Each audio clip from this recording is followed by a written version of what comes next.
You are listening to Feed 44, the official podcast channel of the Center for a Stateless Society.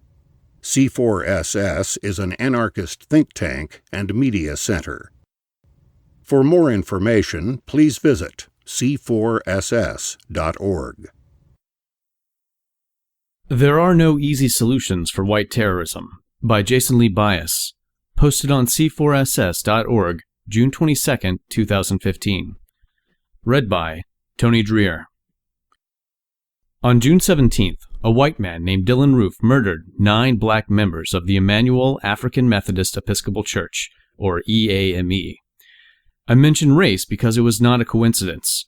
This was an act of terrorism in the service of white supremacy. Understandably, people are scrambling for an easy solution, and most proposals involve some show of state force. Unfortunately, the reality is that there are no easy solutions, and most suggestions would only make things worse. For example, many have used the shooting to push for stronger gun control measures. This is a non-starter.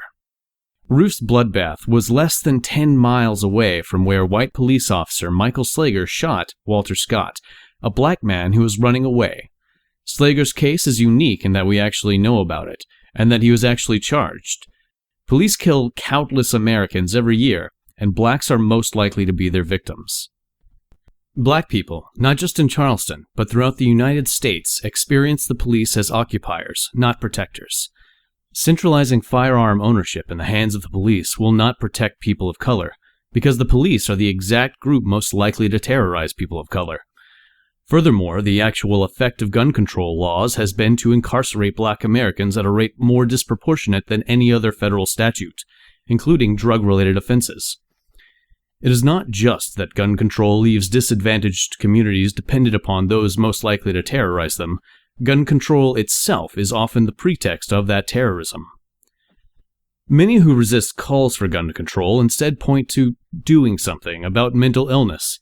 This convenient narrative forgets that people deemed mentally ill are far more likely to be victims of violence, not perpetrators. It also forgets that Roof's problems were ideological, not psychological. Instead of just shrugging and saying, "You can't fix crazy," we should confront Roof's actual motive, white supremacy. Finally, there is one almost universally endorsed response to Roof's crime, his punishment. Some have also urged South Carolina to enact hate crime legislation, so that future Dylan Roofs can be punished even more harshly. This, too, will only make things worse. No one will be made better off by Roof's punishment, and the punitive focus of our legal system will rob survivors and victims' loved ones of what restitution and restoration could have been made instead. In Roof's case, survivors and victims' loved ones have publicly forgiven him, pleading that he repent. That is their desire. Our legal system's desire, by contrast, is the satisfaction of public bloodlust. If we are truly interested in fighting racism and violence against marginalized populations, punishment, and its expansion through hate crime legislation is extremely counterproductive. The same groups protected by these statutes are the ones most likely to be harmed. This is why the Sylvia Rivera Law Project, which specializes in protecting transgender and gender nonconforming people, staunchly opposes hate crime laws. As their powerful statement explains, quote, "Hate crime laws expand and increase the power of the criminal punishment system. Evidence demonstrates that hate crime legislation, like other criminal punishment legislation, is used unequally and improperly against communities that are already marginalized in our society. These laws increase the already staggering incarceration rates of people of color, poor people, queer people, and transgender people based on a system that is inherently and deeply corrupt." End quote. By saying that there are no easy solutions, I am not saying that there are no solutions. The point isn't to do nothing, and it isn't wait around until we have a justice system based on restitution and restoration. What we should do instead is develop solutions from below, and step out of the way so those solutions can take effect. EAME and other black churches like it have historically been one such solution. They facilitated black self-empowerment, and in 1822, EAME's founder even plotted a slave revolt. The response of the white community was to burn down EAME. EAME's response was to rebuild.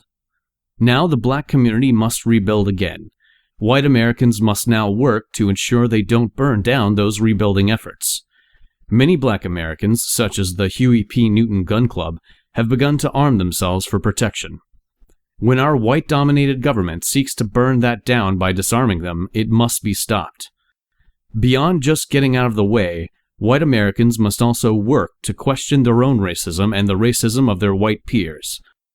None of these solutions are quick, and none of them are easy, but they are also the ones that will actually work. You've been listening to Feed 44, the official podcast channel of the Center for a Stateless Society. C4SS is an anarchist think tank and media center. For more information, please visit c4ss.org.